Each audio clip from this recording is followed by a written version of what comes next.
MP में हुआ था जी। सुनो जी, तुम्हारे यहाँ के लोग कहते हैं कि वो तो हरिजन जाति के थे। तुम्हारे इधर में मैं आता हूँ, हर गाँव में पूछते, कहते हैं वो तो हरिजन थे। सुनो, वो कौन जाति के थे, क्या गोत्र था, कहाँ के रहने वाले थे, कौन पिता थे, कौन माँ थी, कितनी डिग्रियाँ किए थे और कितने दिन में संविधान बनाया। उनका जन्म भैया एमपी के अंदर हुआ था। प्रांत एमपी था, जिला का नाम इंदौर था, गांव का नाम था मऊ। मऊ के रहने वाले थे हमारे बाबा साहब अम्बेडकर।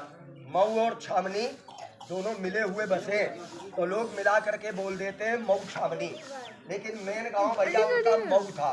मऊ रोड के उस पार आता है और छावनी रोड के इस पार आ जाती है। मऊ गांव के रहने वाले थे। माँ का नाम उनके भीमाबाई था और पिताजी का नाम था सूबेदार रामजी राव। अंग्रेजों के जमाने में उनके पिताजी रामजी राव सूबेदार साहब थे, हवलदार फौज में अंग्रेजों के शासन में। उनका जन्म, और भैया जैसे तुम्हारे यहाँ राव कहते हैं, ढोली कहते हैं, ऐसे एमपी के अंदर अपने बैरवा जाति के राव या कोई भी जाति का राव हो उसको महर बोलते हैं। इसलिए हमारे बाबा साहब अम्बेडकर की जाति महर कही गई। जैसे तुम राव लिखते हैं ऐसे हमारे यहाँ महर बोल देते हैं। जैसे तुम बैरवा लिखते हो ऐसे हमारे यहाँ हम अपने आप को तो उनकी जाति भैया महर बताई गई। माँ का नाम, उनका जन्म सन 1891 में हुआ था। हिंदी में बैसाख का महीना था, दिन था भैया बुधवार और तारीख थी 14 अप्रैल। 14 अप्रैल को हमारे बाबा साहब अम्बेडकर का जन्म हुआ था और 2 अक्टूबर को हमारे गुरु रविदास जी का जन्म हुआ था और 6 दिसंबर 1956 में हमारे बाबा साहब अम्बेडकर का देहांत हो गया जी। देहांत क्या हुआ भैया, धोखे से मरवा दिया। कांच घोर पीस करके दूध में डाल दी गई उनके। 22 दिन हमारे बाबा साहब बीमार रहे और 23वें दिन हमारे बाबा साहब का 6 दिसंबर 1956 में उनका देहांत हुआ। पहली पत्नी भैया उनकी रमाबाई थी और दूसरी पत्नी का नाम था सविताबाई। पहली शादी तो बिरादरी में हुई थी और दूसरी शादी नाथूलाल देवगौड़ा की सगी बहन थी सविताबाई, जो दूसरी शादी बाबा साहब की हुई थी। इन्होंने भैया मरने के 15 मिनट पहले 25,000 हमारा एससी भैया बैठा था। हमारे बड़े बूढ़ों ने कहा कि नेताजी आप तो चले, लेकिन अब हमारा क्या होगा। तो हमारे बाबा साहब ने लास्ट उपदेश दिया था जी मरते समय। उन्होंने कहा ये करोड़ों वर्ष की टीबी। जब टीबी शब्द कहा भैया तो हमारे बड़े बूढ़े पढ़े लिखे नहीं थे। उन्होंने सोचा शरीर में टीबी का रोग हो जाता, उसकी बात कर रहे बाबा साहब। ना कोई रोग की बात की और ना कोई टेलीविजन देखने वाली थी। भेदभाव, ऊंच नीच, छुआछूत को उन्होंने टीबी से बड़ा रोग बताया हमारे अंबेडकर जी ने।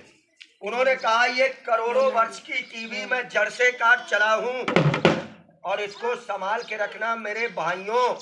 मैं तुम्हारा हिस्सा बांट चला हूँ। हिस्सा बांटने का मतलब मैंने तुम्हें बराबर कर दिया, अब अपना कदम पीछे हटाने की जरूरत नहीं है। फिर हमारे भीमराव जी ने कहा जी कि गांव-गांव स्कूल खुले हैं, पढ़ियो या ना पढ़ियो। गांव-गांव स्कूल खुले हैं, पढ़ियो या ना पढ़ियो। और ऊंचे ऊंचे मंच बने हैं, चढ़ियो या ना चढ़ियो, ये रही तुम्हारी मर्जी। पढ़ने वाले भैया पढ़ भी रहे और मंच पे चढ़ने वाले हमारी समाज के चढ़ भी रहे हैं।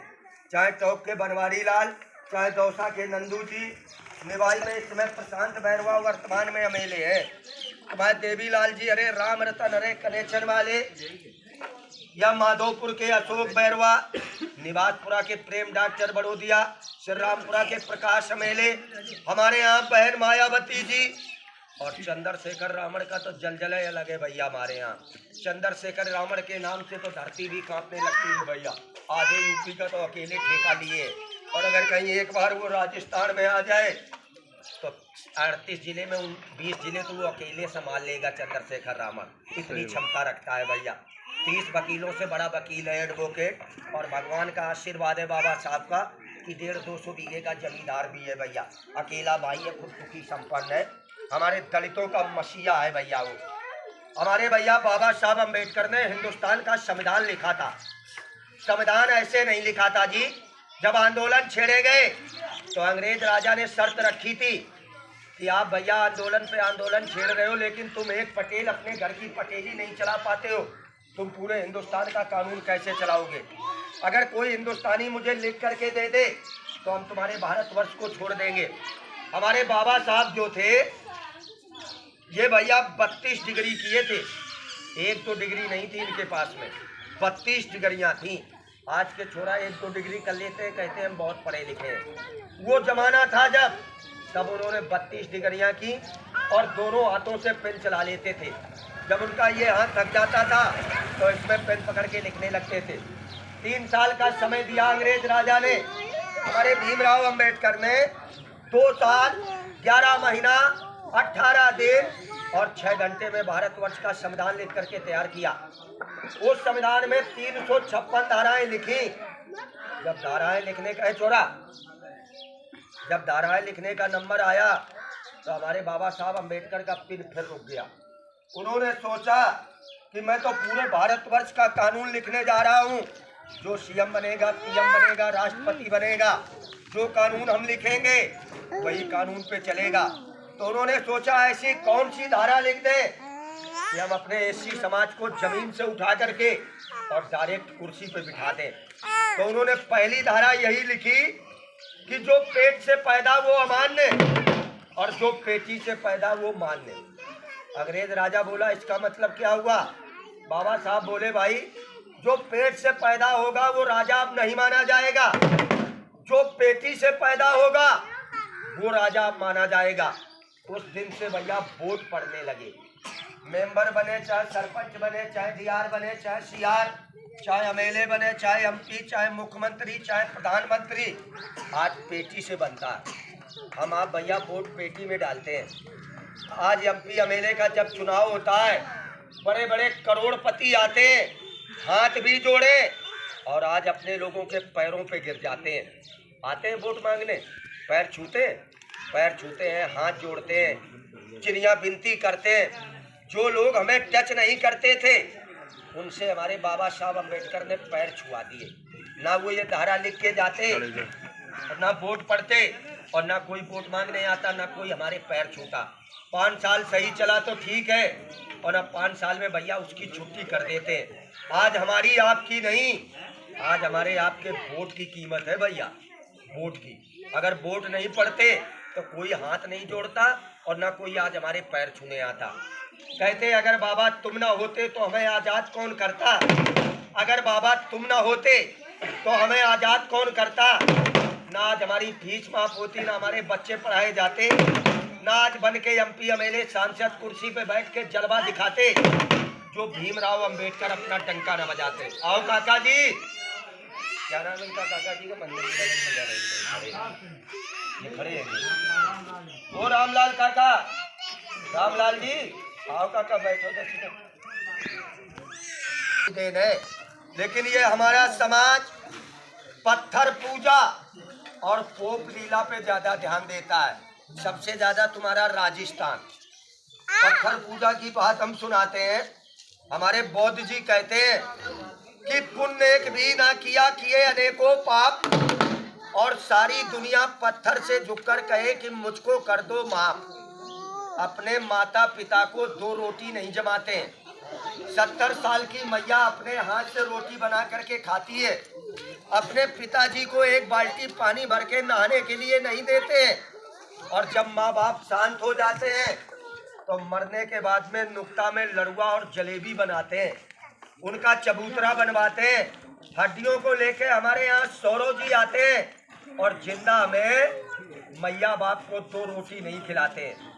तो कहते भैया पुण्य एक भी ना किया, किए अनेकों पाप, और सारी दुनिया पत्थर से झुककर कहे कि मुझको कर दो माफ, मुझको कर दो माफ कि मैंने अपराध किया है और मोह माया के जाल में फंस के हे देवता मैंने तुझे याद किया है।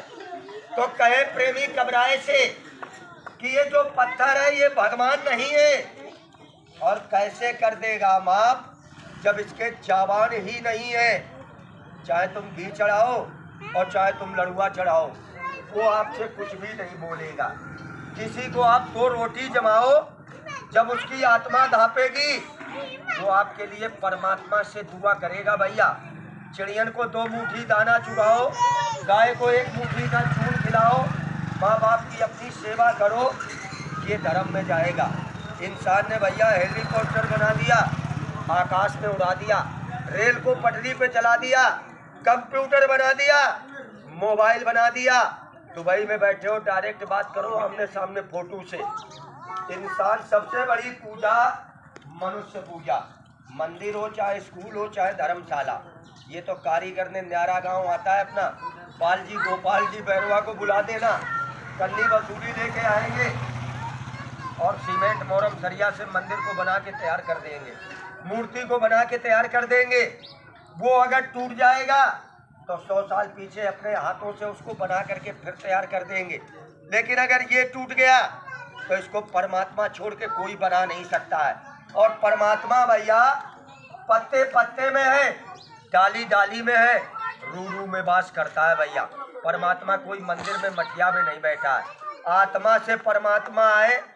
हमारे गुरु रविदास जी ने कहा है कि मन हो चंगा तो कठौती में आई गंगा।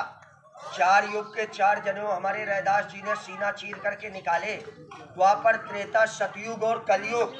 तब सतयुग में जन्म हुआ था हमारे रविदास जी का, 28,735 बरस हो गए तब जन्म हुआ था। त्रेता कलयुग था भी नहीं, लेकिन गुरु रविदास जी ने सतयुग का, द्वापर का, त्रेता का और कलयुग का 4 युग के 4 जनेऊ सीना चीर के निकाल दिए थे हमारे रविदास जी ने। तब उनको कहो गया आत्मा से परमात्मा, मन हो चंगा और कठौती में आई गंगा। संत शिरोमणि का तकमा मिला था हमारे गुरु रविदास जी को।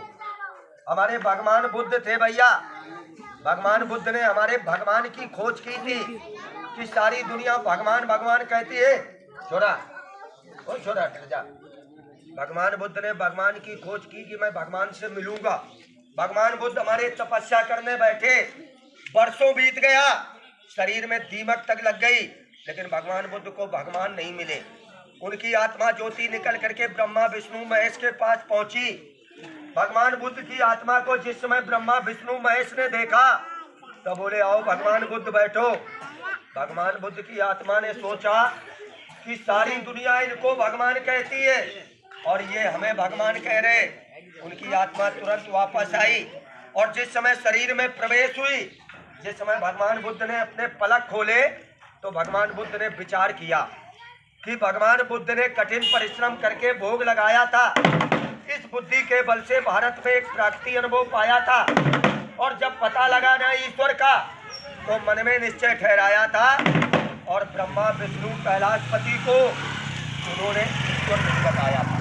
वो कहते थे ये तो तपेश्वरी महात्मा है, भगवान पत्ते पत्ते कड़ कड़ में विराजमान है।